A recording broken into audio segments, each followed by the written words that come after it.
Of all the great new Pixel 10 phones, the Pixel 10 Pro XL is my top pick thanks to its incredible display, longer battery life and increased storage capacity. It has all the amazing features you'll find on the Pixel 10 Pro but with more room to get things done and have fun. I see room for improvements, but the Pixel 10 Pro XL is the most satisfying, refined Android phone you can buy today. The Google Pixel 10 Pro XL is the Pixel phone to buy this year. The Pixel 10 Pro can match the Pro XL on the most important features, but the benefits of the larger display, along with a couple of features that are simply better on the XL device, make the Pixel 10 Pro XL my favorite of the new Pixel family, and the phone I would recommend first but not last.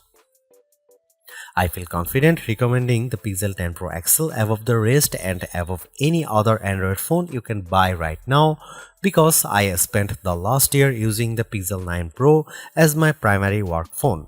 That means I know exactly why the Pixel is a great phone for being productive, but I also know that I wish I would had a bigger screen than the 9 Pros. The Pro XL will be my primary device this year for sure. If you haven't checked out a Pixel phone in a while, you really should head to a store and get your hands on one. The latest Pixel 10 Pro XL is polished and well built with a refined look and gorgeous materials and color combinations. It's a much nicer looking phone than the latest iPhone 16 Pro Max, and it delivers on a number of features Apple hasn't been able to match. Google's AI features are the most advanced on any smartphone and often most unobtrusive. The newest AI features like Magic Q and the live translation don't feel pushy or overblown, and they don't produce embarrassing or useless results.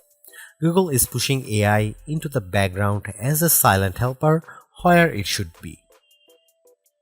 Of course, all of the new Pixel 10 series phones have Google's advanced new AI features like the live translator that not only converts your language into another tongue, it also speaks with a voice that sounds remarkably like yours. That may sound alarming from a privacy viewpoint, but Google says this processing happens on the Pixel 10 Pro XL and not on a distant cloud computer, so your conversations and your voice should be safe. So what makes the Pixel 10 Pro XL so special, the best of the Pixel 10 bunch? First of all, Google's Pixel displays, so-called Super Actua displays, are among the best you will see on any smartphone. These screens are bright and colorful and very sharp.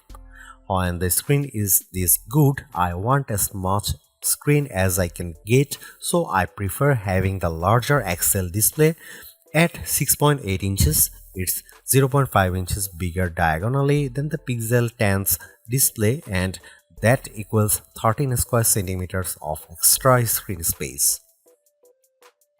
The Pixel 10 Pro XL also has the largest battery of all the new Pixel phones, and that equates to the longest battery life, both in my real-world testing and our battery rundown test. It wasn't a massive difference. The Pixel 10 Pro XL only lasted an hour longer than the Pixel 10, still every bit helps. The Pixel 10 Pro XL also charges faster than any other Pixel 10 device, whether you are charging wirelessly or with a USB-C cord. If you have a 45-watt charger, the Pixel 10 Pro XL can charge that fast compared to the 30-watt charging on the other two Pixel 10 phones. The Pixel 10 Pro XL can also use faster wireless charging. Again, it's not a huge difference, but every detail matters. The biggest benefit for me is the combination of Google's winning Super Actua display with the Pixel 10 Pro XL cameras. If I am taking serious photos, I want the biggest viewfinder possible to get the right shot. The extra screen space on the Pro XL phones felt like a big advantage, and if photography is important to you, I'd recommend the Pro XL phone first. The Pixel 10 Pro has the exact same camera specs, but having the bigger Pro XL display helped me to take better shots. Are there other benefits to the Pro XL? Well, not really. It isn't any faster than the Pixel 10 Pro or even than the Pixel 10. In our benchmark tests, the extra RAM in the Pro models didn't seem to make much difference. Pixel phones still disappoint if you only care about the numbers. I don't rely on benchmarks, though the Pixel 10 Pro XL was satisfying and quick in almost every task. There was some lag on the camera, but most of other features, including the latest AI helpers, ran smoothly with no delays. Google has another winner with the Pixel 10 Pro XL and the whole Pixel 10 family. Between the premium design, the excellent software, and the advanced AI features, this is a phone that iPhone fans should seriously consider, and Galaxy owners should envy. I'll be keeping this phone close by, snapped to my MagSafe charging stand until an even better Pixel comes along. I remember the days when a new phone would cost the same but come with more storage and RAM than last year's model because component costs had decreased. This year's Pixel 10 Pro XL is more expensive than before and it comes with 256 GB of storage, but I'm not awarding Google any medals for giving the phone enough space. This phone should be cheaper. To be fair, 256 GB of storage is the right amount unless you play a ton of games or you shoot video with your phone at high resolution. There's a 1TB model available, but only serious enthusiasts need apply, and you know who you are. The color options this year are a bit drab. I like the moonstone color and the jade, but they aren't very exciting. My review unit is the porcelain white, which looks classy but a bit bland. Google also sent along a silicone case with magnets built in that matches the phone perfectly. If you want the 1TB storage option, it's only available in the black obsidian. The Google Pixel 10 Pro XL is the Pixel 10 Pro all blown up. It doesn't add any extra buttons or physical details. The two phones look identical, just at a different scale. That's a good thing because the Pixel 10 Pro is a great looking phone and it keeps the same exact design as the Pixel 9 Pro. That was my favorite phone of last year. If it ain't broke, don't fix it. I like the Pixel 10 Pro XL design even more than the latest iPhone 16 Pro Max. It feels just as refined as Apple's phone with fewer unnecessary buttons to get in the way. Does anyone actually use the camera control? I know I don't. To be fair, I don't use the temperature sensor on the back of the Pixel 10 Pro XL, but I can ignore that easier than a button. The color options are a bit professional and bland, but closer inspections shows more attention to detail than I would have expected from Google. The jade color of my Pro review sample, for instance, was matched with a light gold frame that looks barely glided. It's a gorgeous match. The speaker grills on the bottom of the phone are new and color matched to the frame you choose. It's a nice touch that most people won't ever notice. I have no complaints about the Pixel 10 Pro XL design except that I would like to see more interesting color options. Google at least matches its phones perfectly with its silicone case colors, and like the Pixel 10 phones, the latest cases have magnets inside that secure a very strong connection to any Pixel Snap or MagSafe accessories you might buy. Wow, I was expecting to be pleased with the Pixel 10 Pro XL's display, but this phone somehow looks even better than I anticipated. Google's Super Actua displays are among the best you will find on any smartphone. For the past few years, Google's new Pixel displays have been dominant, topped only by Samsung's best Ultra screen, and this year hasn't been disappointing at all. The Pixel 10 Pro XL is a joy to use in any situation. It's great in outdoor light, even for shooting photos or reading my social feeds. It's perfect for navigating in the car or on the street. It's a great phone for reading in the dark late at night or as a bedside lamp with the Pixel Snap screensavers. In fact, I like this display so much that I think it justifies paying more to have more of it. The Pro XL is the Pixel to buy not just because it has a bigger screen, but because the screen is so enjoyable that I want to have as much of it as possible. Whether I'm watching videos, taking photos, or playing games, the Pixel 10 Pro XL display is my favorite on any smartphone I own. The Google Pixel 10 Pro XL highlights Google's clean and well-designed interface. I love the Material 3 expressive interface design, as Google calls it Pixel version of Android.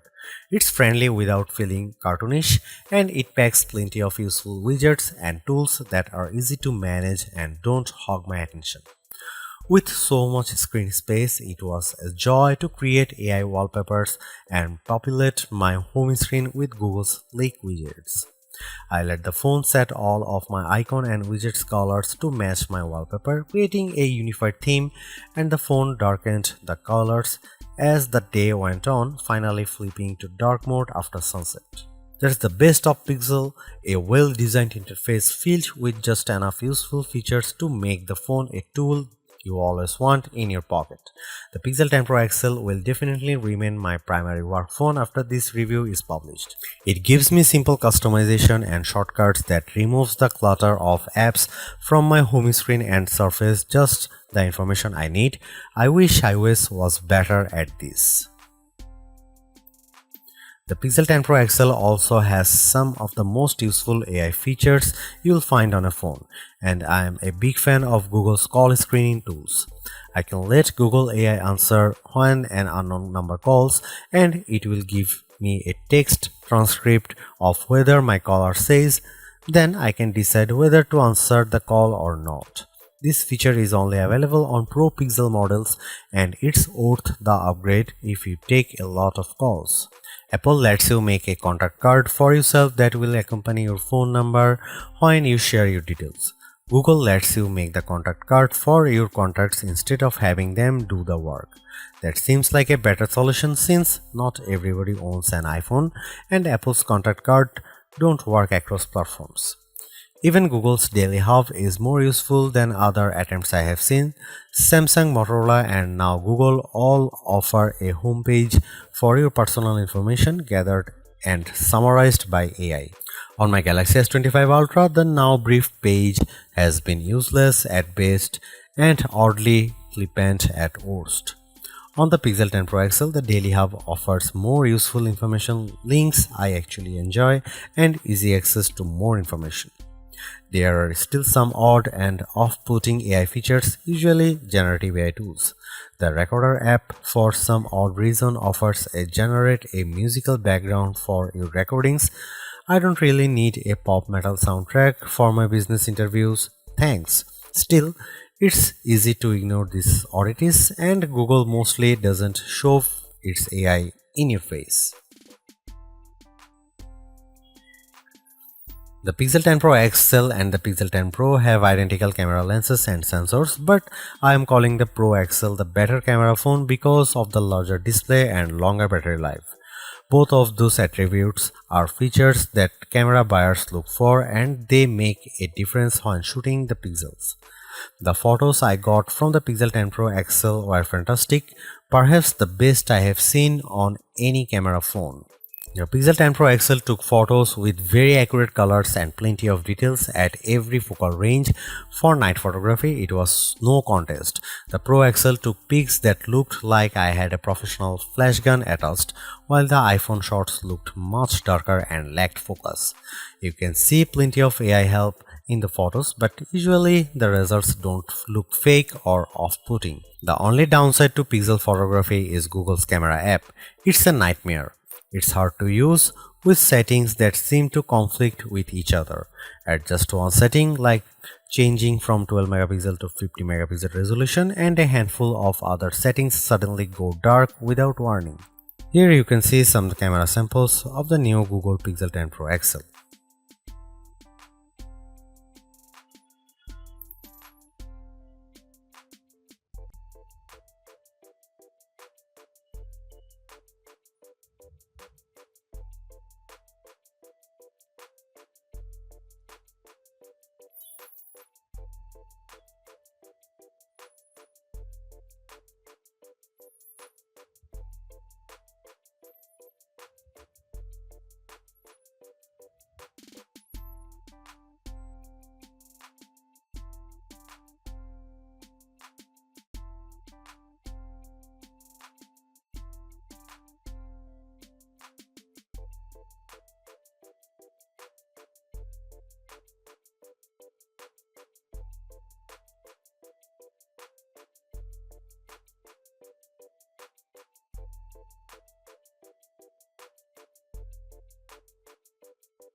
The Pixel 10 Pro XL's performance is the phone's only real letdown, and even though it didn't make a difference most of the time, at key moments the phone struggled to keep up.